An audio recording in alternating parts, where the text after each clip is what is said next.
Sveika! Man ir liels prieks tevi redzēt jau otrajā lekcijā, un šajā lekcijā mēs izrunāsim, ar kādu vispār enerģiju tu nāc, ar kādu motivāciju tu nāc, kāpēc tu vispār kaut ko dari, ja tu kaut ko dari. Ja? Mēs iziesim šeit cauri tām pozīcijām, kādas vispār pastāv. Ja? Pat tie cilvēki, kuri šeit ir, liekas, bez pozīcijas, arī viņiem ir sava pozīcija. Arī viņi kādreiz nokačāja šo te TikTok, Instagram, Facebook vai kādu citu aplikāciju. Viņi viņu nokačāja it kā bez kaut kādas konkrētas pozīcijas, ar kaut kādu varbūt interesi, ja? Bet tikko kā viņi kļūst par satura veidotājiem, pat tad, ja viņa satura veidošanas vienība ir vienkārši komentārs, ja cilvēks iet un komentē, tad viņš arī veido saturu, jo šis saturs arī ir kaut kas, ko cits cilvēks pēc tam lieto.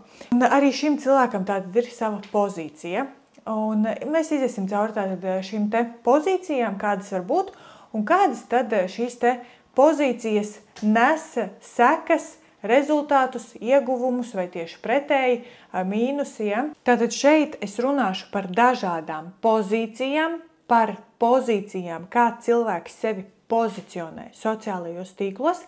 Nevienmēr šīs te pozīcijas pāriet no vienas nākamajā. Tas nenozīmē, ka obligāti tev ir jābūt sākumā nulles pozīcijā, pirmajā pozīcijā un pēc tam pakāpeniski tā kā no nulles līdz 1, 2, 3, nē. Te es apskatu dažādas pozīcijas un nekādīgi nav nekāda likumsakarība, ka obligāti ir kaut kāds algoritms, kā šīs te pozīcijas izriet viena no otras. Tātad nevienmēr cilvēkam būs jābūt pirmajā pozīcijā, lai viņš pēc tam nonāktu otrajā, trešajā, ceturtajā.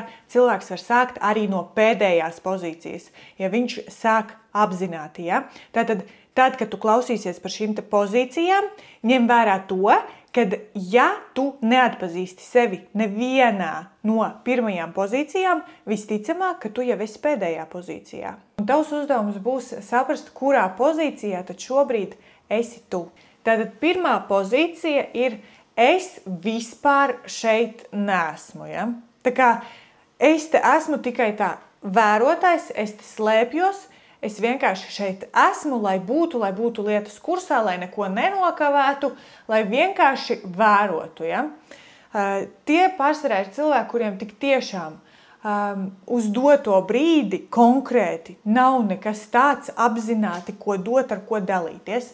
Un šie cilvēki pat īstenībā nenovērtē to savu potenciālu, ar kādu viņi varētu būt šeit, ja viņi pieietu savām darbībām apzinātāk, jau ar stratēģiju, jau ar kaut kādiem mērķiem. Ja?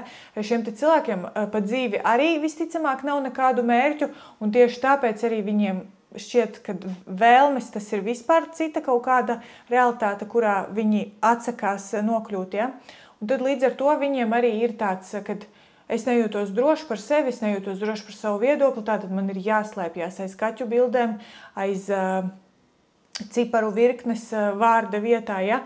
Un, protams, ka viņiem nav ne sava zīmola, ne sava kaut kāda uzdevuma, ja, šajā pasaulē, nav misijas sajūtas. Viņi nāk šeit vienkārši tāpēc, ka viņi nenovērtē sevi, līdz ar to viņi nenovērtē savu laiku, līdz ar to viņi arī nenovērtē neviena cita darbu, ieguldījumu un gaidīt no šiem cilvēkiem kaut kādu vispār novērtējumu, laiku, pozitīvu komentāru.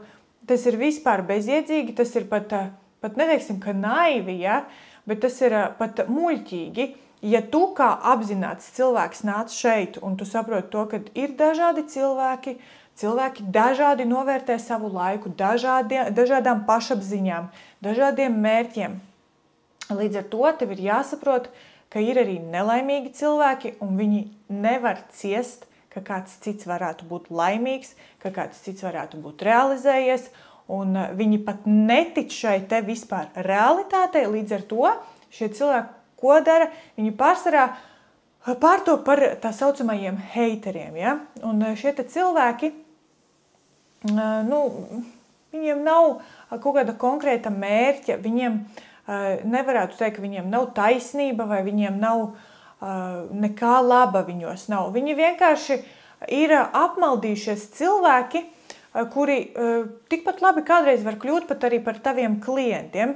Man ar heiteriem tās attiecības ir tādas, kad ja man ir laiks, ja man ir resursi un es ar tiem cilvēkiem tiešām, piemēram, livestreama laikā kaut kā dziļāk ieeju kaut kādā dialogā, tad šie cilvēki pārsvarā maina savu attieksmi pret mani, jo viņu mērķis bija dabūt uzmanību. Ja? Viņi paši nevar šim te savam laikam dot mērķi, nevar sev iedot uzdevumu, un tad, ja kāds cits ir šo te viņa laiku ieguldījis kaut kādā produktīvā sarunā, viņš jau ir laimīgs. Ja? Cik dziļi nelaimīgs ir šis cilvēks, ja viņam ir vajadzīga no tevis kaut vai tāda veida uzmanība. Domā, vai tu pati neesi šis cilvēks, ja sāksim jau ar to. Domā, vai tu gribi iet kontaktā ar šiem cilvēkiem, domā, vai tev ir vajadzīgs kontakts ar šiem cilvēkiem, domā par to, kā tikt ārā no šīs pozīcijas, ja tu šobrīd jūties, ka tu esi šajā pozīcijā.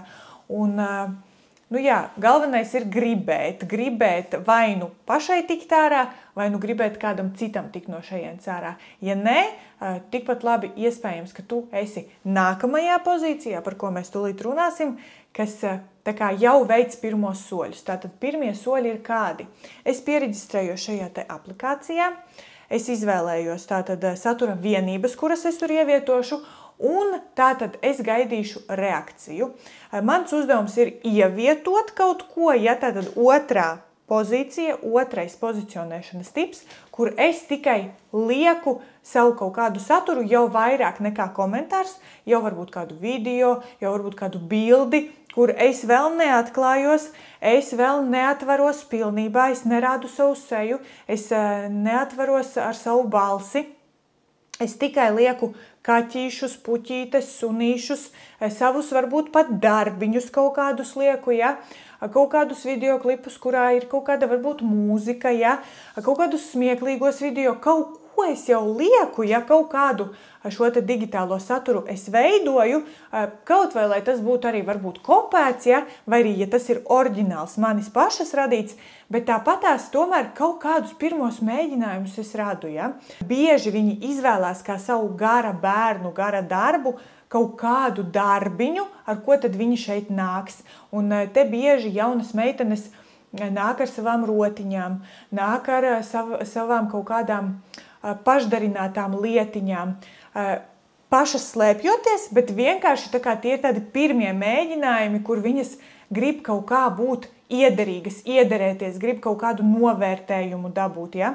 Un bieži vien arī pieaugušas sievietes kaut ko dzīvē sāk darīt tikai tāpēc, ka viņām ir bail nākt pašām ar savu personību, kaut kādā veidā atveroties, atklājoties, viņām to ir bail darīt pašām tā kā no savas pozīcijas, pašām no savas personības, ar savu kodolu, viņas to dara ar kaut kādiem saviem gara darbiem.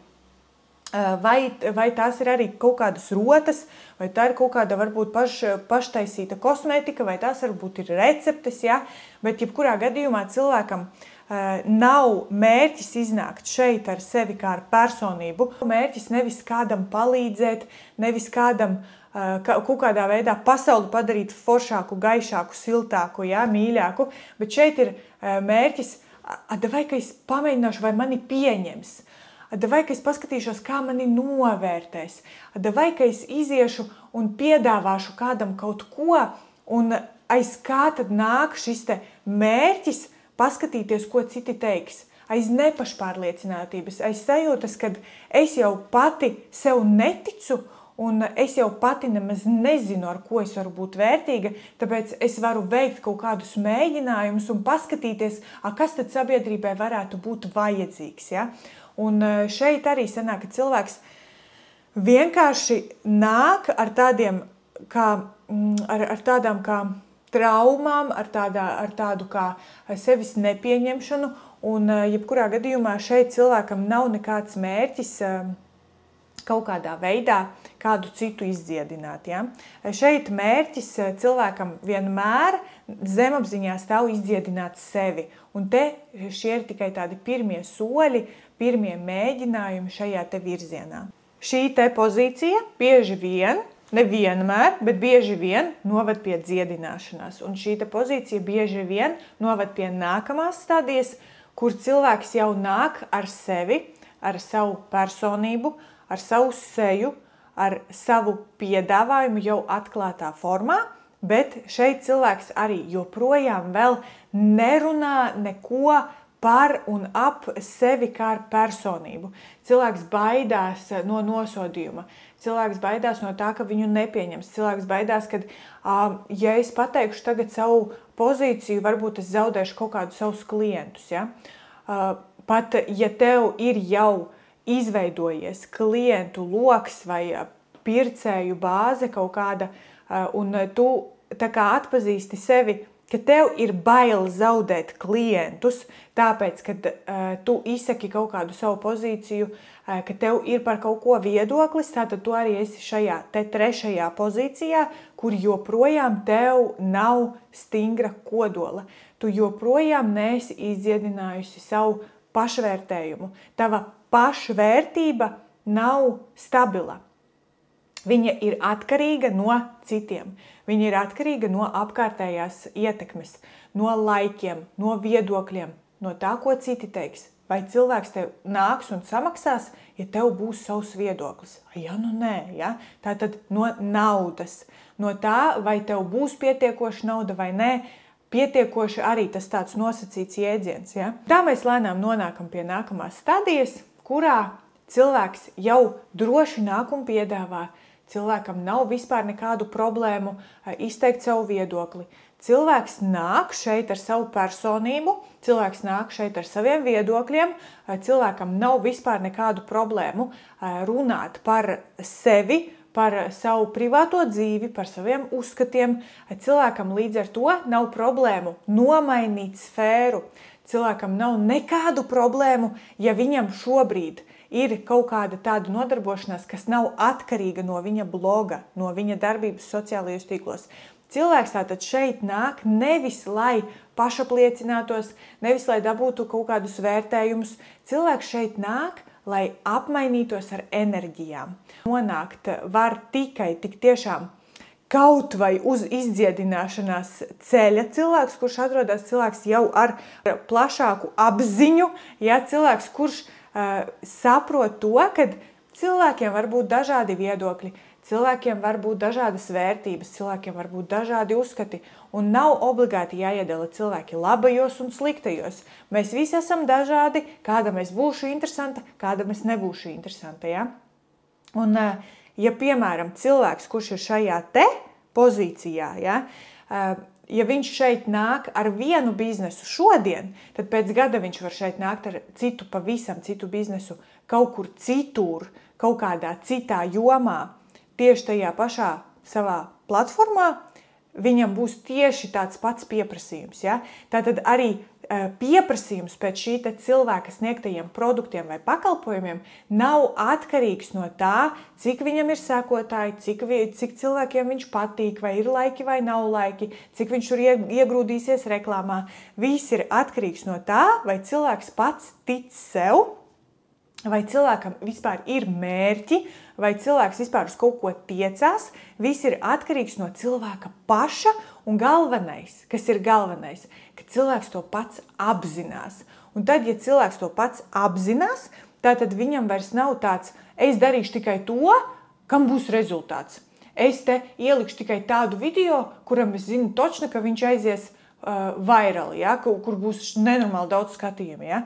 Cilvēkam jau nav mērķis veidot savu zīmolu tikai tāpēc, lai pēc iespējas vairāk cilvēki viņu zinātu. Cilvēkam ir mērķis nākt šeit, lai cilvēki, kam viņš varētu būt interesants un noderīgs, lai cilvēki par viņu uzzinātu, lai būtu šī iespēja, lai būtu šīs durvis, lai šis portāls atvērtos. Un šo portālu atvērt var cilvēks tikai pats. Un tātad šī pozīcija, viņa arī iedalās vairākās atsevišķās pozīcijās, par kurām tad mēs runāsim nākamajā video.